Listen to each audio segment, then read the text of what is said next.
जिला स्तरीय प्रदर्शनी आपके आने के साथ आपका पंजीयन किया गया। और आज के इस कार्यक्रम का मुख्य उद्देश्य ये है कि कृषि के क्षेत्र में उन्नत तरीकों की आपको जानकारी देना, आपको सहायता प्रदान करना, ताकि आप अधिक से अधिक लाभ अर्जित कर सकें। उद्यानिकी विभाग की तरफ से यहाँ पे स्टॉल लगाया गया है। मछली पालन का भी स्टॉल है, पशुपालन का है, कृषि विज्ञान केंद्र का स्टॉल है। कुल मिला के इस बात की पूरी कोशिश की गई है कि आज के इस कार्यक्रम के माध्यम से आपको पशुपालन के क्षेत्र में, मछली पालन के क्षेत्र में और उन्नत कृषि के क्षेत्र में महत्वपूर्ण जानकारी उपलब्ध हो सके। मैं ऐसा समझता हूँ कि विभाग ने बहुत अच्छे ढंग से यहाँ पे इंतजाम किया है और आप सब इसका लाभ उठा सकेंगे। आज मकर संक्रांति भी है और आज के इस शुभ अवसर पर मेरी ओर से आप सभी को हार्दिक बधाई, शुभकामनाएं।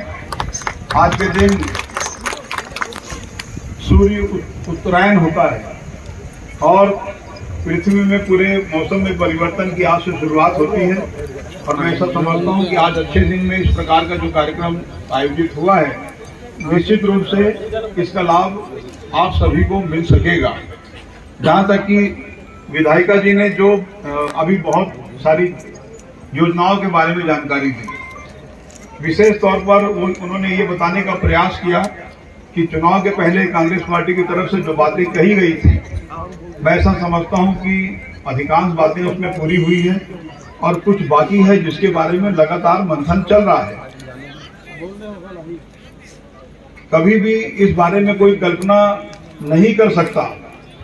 जैसे चुनाव के समय ये बात कही गई थी कि 2500 रुपये प्रति क्विंटल में धान खरीदी होगी और 2018 17 दिसंबर को माननीय भूपेश बघेल जी मुख्यमंत्री बनने के साथ ही पहला काम कर्जा माफी, दूसरा काम 2019 के शुरुआत में 2500 रुपये प्रति क्विंटल के हिसाब से धान खरीदी की शुरुआत हुई। एक जानकारी मैं आपको दे दूं, पूरे देश में 29 राज्य हैं और 29 राज्य में सिर्फ छत्तीसगढ़ ऐसा राज्य है जहां धान का मूल्य आपको 2500 रुपये प्रति क्विंटल मिलता है, पूरे देश में कहीं नहीं।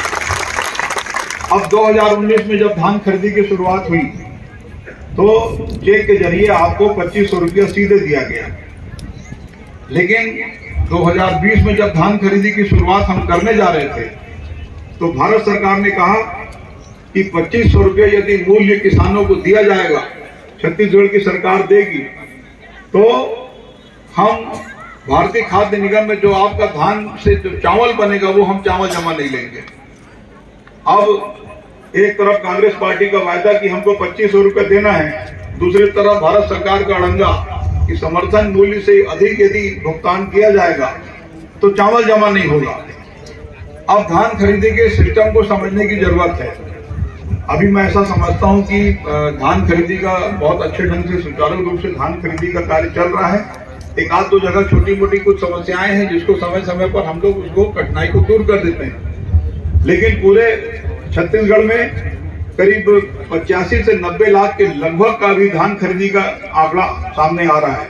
पिछले बार 98 लाख मीट्रिक टन धान खरीदी हुई थी, इस बार 1 करोड़ 10 लाख मीट्रिक टन धान की खरीदी किया जाना है। और धान खरीदी जो है भारत सरकार की तरफ से छत्तीसगढ़ की सरकार को, माननीय भूपेश बघेल जी की सरकार को भारत सरकार से धान खरीदी के लिए पैसा नहीं मिलता, ना लोन मिलता, ना अनुदान मिलता, ना कोई सहायता मिलती। 20 से 25 हजार करोड़ का कर्ज हर साल छत्तीसगढ़ की सरकार लेती है, उससे धान खरीदती है, परिवहन कराती है, कस्टम मिलिंग कराती है, चावल बनाती है और भारतीय खाद्य निगम में जमा करती है।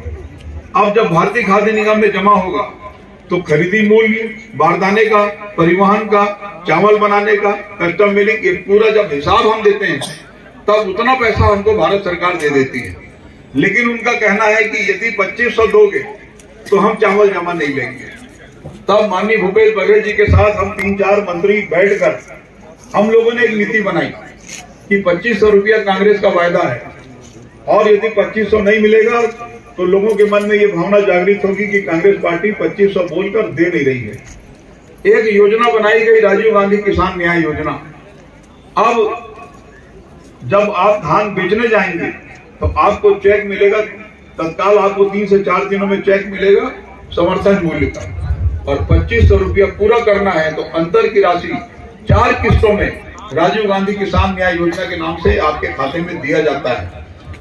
अब पिछले बार जब आपने धान बेचा तो आपको 2540 रुपया प्रति क्विंटल के हिसाब से भुगतान होगा, और इस बार जो आप धान बेचे हैं उसको आपको मिलेगा 2640 रुपया प्रति क्विंटल। बात 2500 का था, पहुंच गया 2640। दूसरा ये कि पीछे लगा हुआ वन क्षेत्र है। तेंदुपत्ता के बारे में हम लोगों ने ये कहा था कि तेंदुपत्ता का जो संग्रहण मूल्य है वो 2500 से बढ़ाकर हम 4000 करेंगे, और सरकार बनने के बाद से अब तक लगातार 4000 के हिसाब से उसका भुगतान किया जा रहा है। एक प्रमुख योजना छत्तीसगढ़ की जो पूरे देश में कहीं भी नहीं है, जो भूमिहीन किसान है जिनके पास 1 डिसमिल जमीन नहीं है, ऐसे लोगों के लिए एक योजना बनाई गई, राजीव गांधी ग्रामीण भूमिहीन कृषि मजदूर न्याय योजना। उनको 7000 रुपया सालाना उनके खाते में दिया जाना है, और उसकी पहली किस्त दी जा चुकी है, दूसरा किस्त आना भी बाकी है। राजीव गांधी युवा मितान क्लब के नाम से भी युवाओं के लिए योजना बनाई गई ताकि वो सांस्कृतिक गतिविधियों में शामिल, सामाजिक गतिविधियों में शामिल रहें, सरकार की योजनाओं के बारे में जानकारी दें। 25-25 हजार करके 4 किस्त उनके खाते में दिया जाना है। अकेला खाली कवर्धा विधानसभा में 7800 राजू युवा मितान क्लब के हमारे सदस्य बन गए हैं, जिनका काम सुचारू रूप से चल रहा है। मैं धारा में कि हम सबको राशन कार्ड बनाकर देंगे, तो उस समय गरीबी रेखा के नीचे जिनका नाम होता था उनको राशन कार्ड बनता था। सारे लोगों को 2019 में राशन कार्ड 65 लाख लोगों को बनाकर दिया गया। अब 4 साल बीतने के बाद भी बहुत से स्थानों पर ये मांग आती है कि हमको राशन कार्ड को तोड़ना है, तो इस हिसाब से सारे लोगों को राशन कार्ड भी दे दिया गया। 2500 के हिसाब से लगातार खरीदी चल रही है।